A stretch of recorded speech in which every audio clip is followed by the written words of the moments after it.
Bom dia, muito obrigado pela presença de vocês. Cuando digo gracias por la presencia, me refiero no solamente al cuerpo físico aquí con nosotros, sino a lo que es la presencia en la conciencia. Y es un poquito de lo que vamos a hablar porque tiene que ver con la resolución de las dolencias y enfermedades. La solución para las dolencias y enfermedades, para cualquier dolencia o enfermedad, pasa y tiene mucho que ver por la aplicación de la conciencia.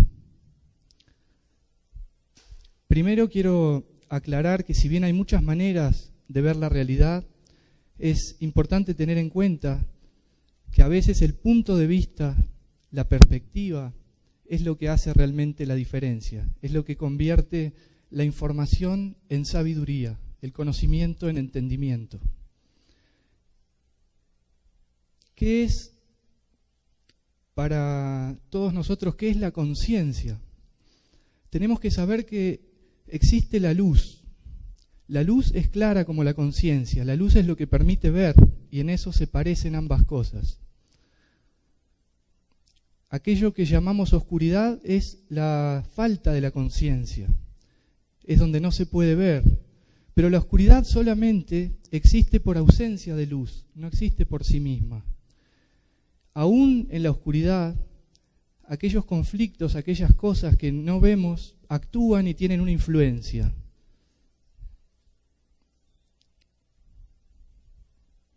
La conciencia a mí me gusta definirla como el ancho de banda de la realidad, es decir, la porción de la realidad que somos capaces de ver, percibir e interpretar. Todo aquello que nosotros no percibimos o no interpretamos queda por fuera de lo que llamamos realidad. No por eso deja de existir. Tengan en cuenta que en nuestra respiración nosotros nos acercamos en promedio a los 7.560 litros diarios de intercambio de aire con el medio. Es decir, que todos los que estamos aquí hoy estamos intercambiando átomos entre todos, y esto prueba que de alguna manera los seres humanos somos una unidad, somos un colectivo y estamos compartiendo todo el tiempo esa realidad, que para muchos puede ser conocida y para otros quizá era ignorada hasta este momento. Tenemos unos 70 billones de células aproximadamente en el organismo. A cada momento muchas de esas células mueren, pero muchas de esas células hacen un proceso metabólico que nos sustenta con vida y muchas células nacen a cada momento. Entonces, mi pregunta para todos nosotros es: ¿por qué a veces seguimos diciendo o diciéndole a algunas personas que no cambian nunca? Estamos cambiando permanentemente a cada minuto, a cada segundo. Lo único constante es el cambio. Y ese cambio es lo que nos permite evolucionar y lo que nos permite sanar. ¿Por qué enfermamos? Fíjense que desde una visión holística, porque el ser humano es físico, mental, emocional y espiritual, es una unidad completa, yo voy a decir enfermamos por amor, pero por amor a la vida, porque la enfermedad desde una visión alternativa es la solución que nos permite sostener la vida. La enfermedad tiene un sentido, tiene un propósito, es de orden vital para la supervivencia del individuo y de la especie. Es una solución alternativa de supervivencia cuando sucede un hecho que la biología y la conciencia no pueden manejar eficientemente. Entonces aparece esta herramienta que el cuerpo tiene para brindarnos una solución capaz de garantizar nuestra supervivencia. Dicho de nuevo, la enfermedad aparece para garantizar nuestra supervivencia. Esto empieza a rotar la perspectiva de lo que entendemos como enfermedad. Por lo tanto, para mí la enfermedad es el hielo visible del iceberg, es la parte donde aparece el síntoma o aparece el dolor que está poniendo de manifiesto que hay algo debajo del agua, que hay un conflicto, un shock, un estrés, algo que no estamos viendo, pero el hielo cuando emerge del agua es derretido por los rayos del sol. Los rayos del sol son como nuestra conciencia. Con eso podemos trabajar. Y si derretimos el hielo que está debajo del agua, la enfermedad se retira porque ya no tiene un sentido. Recuerden, la enfermedad tiene un sentido y es garantizar la supervivencia. ¿Frente a qué sucesos la enfermedad va a actuar? Un shock un acontecimiento importante, un hecho concreto, algo que no estamos pudiendo manejar, como dije, a nivel de la conciencia. Ese acontecimiento especial en nuestra vida, en un momento determinado, puede ser real, simbólico, virtual o imaginario. No tiene por qué ser un hecho inmanejable solamente real, puede ser vivido como real. Ese acontecimiento también puede ser una predicción estadística inconsciente. Voy a explicarlo después. Y también puede ser un suceso vivido por algún otro miembro de nuestro clan familiar, de nuestra familia, porque las familias operan a un nivel inconsciente como un grupo y necesitamos esa pertenencia para poder vivir. Cuando digo que puede ser real, virtual, simbólico o imaginario, me refiero a que hay determinadas áreas de nuestro cerebro que no distinguen con facilidad la diferencia entre real, virtual, simbólico o imaginario. Lo procesan de la misma manera, principalmente teniendo en cuenta que nuestro cerebro se puede estudiar de muchas maneras y en mucha profundidad, pero de una forma simple y breve, se puede comprender que tenemos una capa neocorteza o córtex cerebral, que es la que se ocupa del razonamiento consciente, de los pensamientos, de las ideas. Es la capa que estamos usando ahora para escuchar esto con toda atención. Tenemos la capa emocional, el cerebro secundario, el cerebro mamífero o límbico, que lo que hace es procesar principalmente las emociones.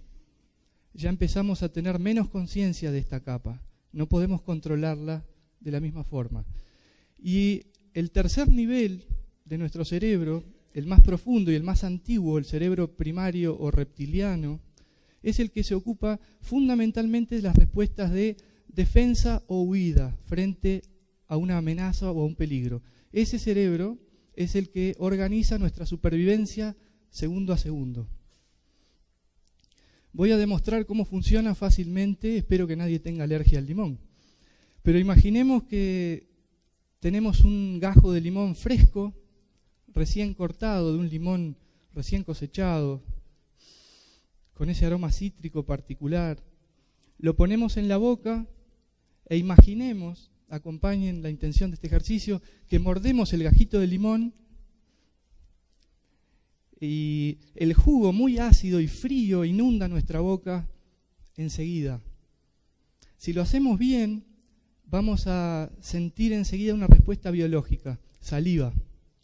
Eso se llama fenómeno RBB, significa respuesta biológica verdadera. Nuestro cerebro dio una respuesta biológica real a un estímulo imaginario o simbólico.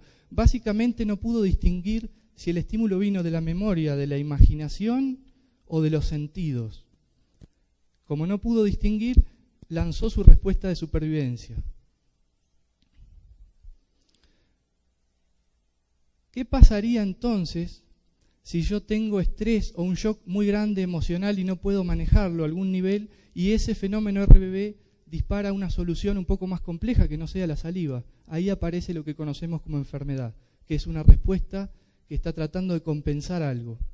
¿Cómo sería un ejemplo de una predicción estadística inconsciente? Fíjense qué curiosidad.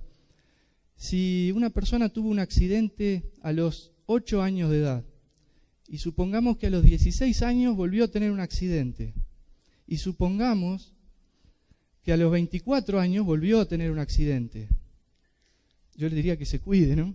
Pero a los 31 años, cuando está por cumplir 32, va a empezar a tener un estrés importante porque su cerebro está teniendo una predicción de que es probable que en ese ciclo de 8 vuelva a repetirse el acontecimiento. ¿Y cómo sería un suceso vivido por otro miembro del clan familiar? Supongamos que la abuela de una persona fallece a los 40 años de edad, joven. Supongan que la madre de esta persona fallece a los 40 años de edad. Y supongan que la persona cumplió 39 años de edad. Supongan el estrés que tiene la persona durante todo ese año de vida cuando prevé que a los 40 años de edad puede llegar a seguir el camino de sus predecesores. Así funciona. Por supuesto que hay mecanismos mucho más complejos y las enfermedades que aparecen tienen relación de forma mucho más sutil. Pero, ¿cómo se transmiten estas cosas? Fundamentalmente tenemos que entender que la vida es un todo, que tiende al orden, porque es la manera en que se organiza para sobrevivir. Y las familias también hacen lo mismo porque son una especie de árbol viviente que se nuclea para poder existir y permanecer. Por eso tenemos descendencia. Así la especie humana ha sobrevivido hasta ahora. Quiero aclarar que lo que se transmite son principalmente dos factores, lo que está hecho y lo pendiente. Lo que está hecho para que sea utilizado a favor y lo que es pendiente para que alguien lo resuelva. Si no hay pendientes, un clan familiar hace como una rama que se seca y termina. Es decir, que todos nosotros estamos vivos gracias a que tenemos algunos pendientes.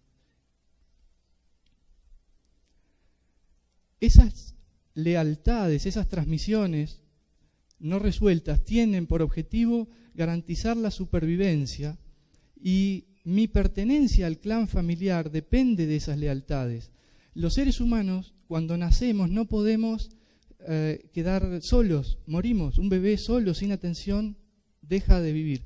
Entonces necesitamos ser recibidos en una familia y como necesitamos ser recibidos, tenemos que dar algo a cambio. Ese es el motivo central de las lealtades, ser amparados. Es nuestra necesidad fundamental. Se reconocen esas lealtades inconscientes a través del estudio de las simetrías. Las simetrías son las coherencias entre nombres, fechas de nacimiento, de defunción, de concepción, etc. La posición en la familia, el número de orden en la genealogía, primogénitos, segundos hijos, terceros hijos, y género, hombres o mujeres. ¿Para qué se dispara entonces la enfermedad? Tienen que recordar siempre que es para compensar algo que no se pudo resolver a nivel de la conciencia y para evitar la muerte por una de las dos causas más importantes que son agotamiento o distracción. Yo estoy seguro que ustedes pensaban que las causas de muerte eran otras, pero son agotamiento o distracción, porque en la naturaleza, que tiene unos 4,54 millones de años de experiencia contra los pocos miles de años que tenemos como seres humanos en desarrollo, las dos causas de muerte naturalmente conocidas, sin ser la muerte natural, es distracción o agotamiento. Una presa es atrapada porque se cansa al huir o porque está distraída y es atrapada. Esas son las dos causas de muerte que el cerebro va a tratar de evitar. El cerebro humano no conoce a nivel inconsciente otras causas. Lo hemos inventado nosotros desarrollando nuestro mundo. Por lo tanto, la enfermedad es una solución eficaz para evitar estos conflictos, porque estos conflictos consumen energía vital y me podrían dejar en un estado de vulnerabilidad por agotamiento o distracción. Tenemos que tener en cuenta que entonces la dolencia o enfermedad tiene un sentido y es acompañar nuestro proceso vital. Pero si yo derrito el hielo del iceberg y me doy cuenta qué estaba haciendo, entonces la enfermedad pierde el sentido y el cerebro encargado de la supervivencia la va a retirar de la misma manera que la programó. Voy a dar 3 ejemplos sencillos. Las personas que han tenido un parto adelantado, un parto rápido, se van a reír porque seguramente van a darse cuenta que tienen la tendencia a llegar rápido a todos lados, llegan temprano. Hoy estuvieron a las 7:30 por ahí afuera, revoloteando. ¿Por qué? Porque es la forma en la que nacieron y vivieron. Entonces el cerebro guardó ese dato y dijo, así vivo, no voy a arriesgarme a cambiar el programa. Pero la persona que tuvo un parto demorado o más lento, llega tarde, quedó afuera. Porque sabe que si se apura puede haber una variable imprevista que a lo mejor le afecte, pero si llega tarde, si demora, entonces va a estar bien. Y a veces tiene todo resuelto y vuelve a la habitación a buscar un pañuelo que está escondido en algún lugar y su cerebro le va a ocultar dónde está hasta que llegue tarde, porque quiere que sobreviva. La persona que nació por cesárea, los que hemos nacido por cesárea, sabemos que va a venir una mano en algún momento y nos va a ayudar.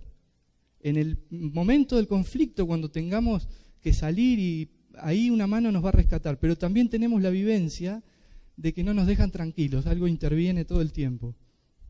Los que han nacido por cesárea compartimos esa vivencia. La conflictividad transgeneracional, es decir, los problemas que heredamos de la familia, principalmente son estos.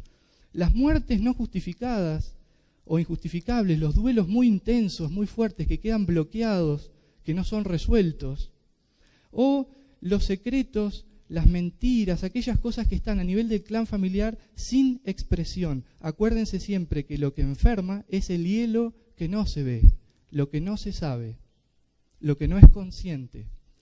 Las soluciones son simples porque tienen que ver con expresar lo no expresado, liberar el estrés y sobre todo encontrar el sentido de la dolencia, relacionar qué mensaje me está dando esa enfermedad que necesito comprender para sanar mi alma, mi vida, mi cuerpo y también el de mi familia y también el de mi sociedad, que en última instancia es mi gran familia. Si comprendo a nivel consciente, le resto energía al nivel inconsciente y la enfermedad se retira. Tengan en cuenta que es mejor conocer las cosas, aunque a veces puedan ser un poquito dolorosas, que disfrutar de la dulzura de no saber. En todo lo que existe hay vida. La vida es todo lo que hay. Si no existiera la vida, nada tendría sentido, porque la vida es la conciencia, el observador. Sin observador no tiene sentido lo observado. Y esa vida siempre tiende al orden. Si yo le devuelvo el orden, revelo lo oculto, entonces la salud, la plenitud sucede en forma natural y espontánea, porque esa es la regla de vida. Todos queremos sobrevivir, todas nuestras células quieren sobrevivir, todos los seres vivos buscan sobrevivir. Ahí sostener una dolencia, una enfermedad pasa a ser una elección, porque ya es consciente. Nosotros vivimos en un mundo en el cual hay muchos misterios, pero el mayor de los misterios, sin dudas, permanece dentro nuestro y es el misterio de la vida. Si cada uno de nosotros toma la responsabilidad para sí de crecer, evolucionar y sanar amorosamente sus conflictos, todo el mundo en poco tiempo alcanzaría un grado evolutivo que creo no está ni siquiera todavía en nuestra imaginación. Hay fundamentos técnicos para lo que hemos compartido, que les invito a seguir investigando, a que la curiosidad los mueva siempre hacia adelante, hacia la luz y hacia la conciencia. Y por mi parte, me resta agradecerles por la atención dispensada, por la presencia. Muito obrigado.